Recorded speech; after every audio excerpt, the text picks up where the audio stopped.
DJ Ferris. The Chicago nigga. It's the real one. Hit me. Only one is pulling shit the fuck up. Let's get a sports talk. Who's the favorite in the NFC East? I mean, I still think it's the Eagles. The Cowboys weren't great last year, and they lost some really talented players, including Byron Jones and Robert Quinn. I know they've tried to replace Jones. They're going to replace him with Diggs, but I'm not sure that Diggs can be the player right off the top as Byron Jones, and they lost Travis Frederick. It's hard for me to say that they're a better team talent-wise, but the Eagles... It was just the Cowboys were just too inconsistent last year. Against the bad teams, they play like a top team.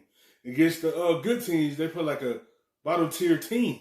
When they come to the good teams, that's how they play. Come to the bad teams, they play like a team that should win their division, a team that should be in the playoffs. But when they play a good team, they play like a bottom tier team. They were just inconsistent. With the Eagles, with just health issues. Wentz went down. Aguilar went down. Jeffries, Deshaun Jackson. It was just so many injuries on their part. And they still going to win the division this year. It was just them injuries would hurt them when it came playoff time. And Wentz went down. It just, the injuries would hurt the Eagles. Inconsistent what made the Cowboys not make the playoffs. This season, they got to be more consistent. And the Eagles got to stay healthy. Are bringing back a lot of their players, and they've added some receivers, some weapons. Hopefully they have healthy weapons late to the season with Carson Wentz. I feel like the Eagles are a better team, particularly in returning better players with a better coaching staff. It's hard for me to pick against the Eagles with the Cowboys getting worse. I don't know that Mike McCarthy is that much of an upgrade. Maybe he is an upgrade over Jason Garrett, but he's not that much of an upgrade. Yeah, maybe not, but well, maybe he is. But the draft was very good. People excited about that. So, RC, do we think the Cowboys are better? Do we think the Cowboys are the team to beat in the NFC East? Bruh, y'all be working my nerves, dog.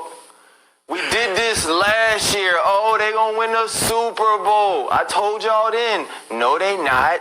They didn't even make the playoffs. And so now, all of a sudden, Jerry Jones makes the right choice with the first-round pick. He gets CeeDee Lamb. Oh, they're so good again. Last year, we were talking about this team having a possibility to go to the Super Bowl.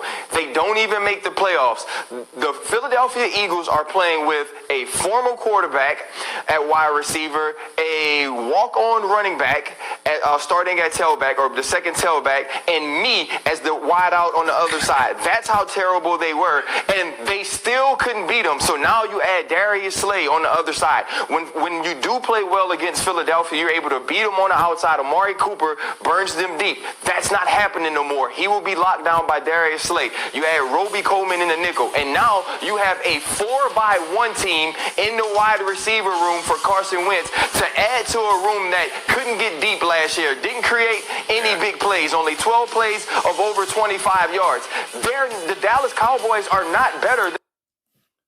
Yes, they have the weapons.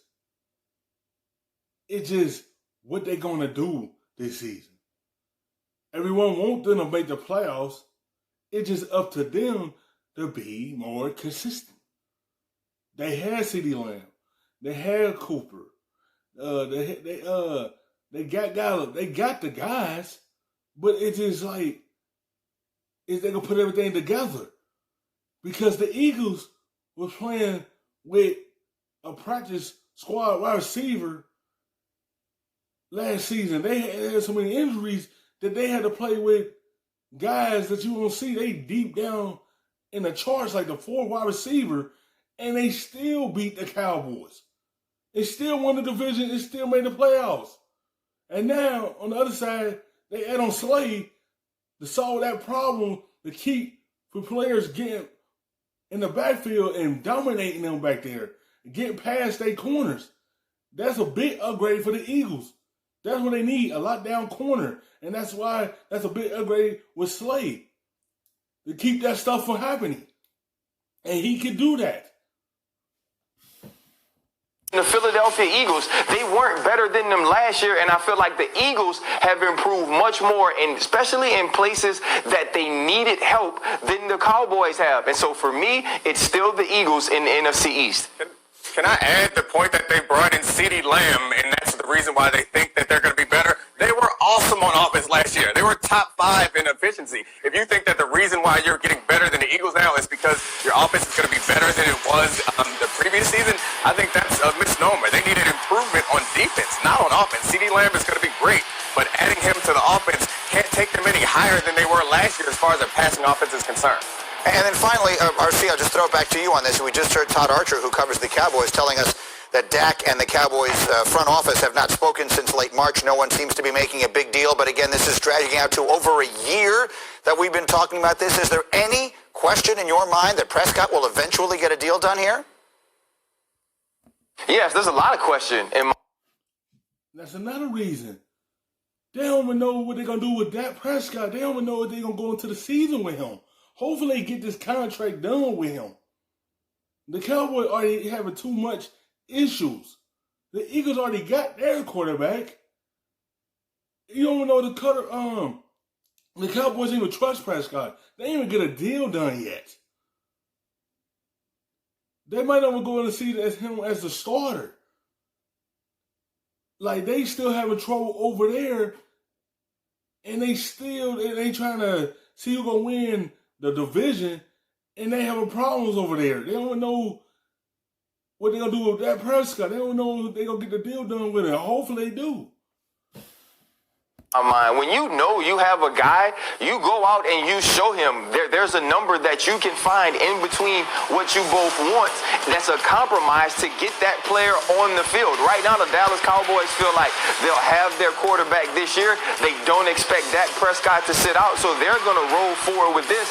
And that bad taste in Dak Prescott's mouth could keep them from ever having a long-term deal in place for him to be the franchise quarterback of the Dallas Cowboys. Boy, I feel like he has all the leverage in the world. I can't imagine what it is that's dragging this thing out all that much longer. Thank you for watching ESPN on YouTube.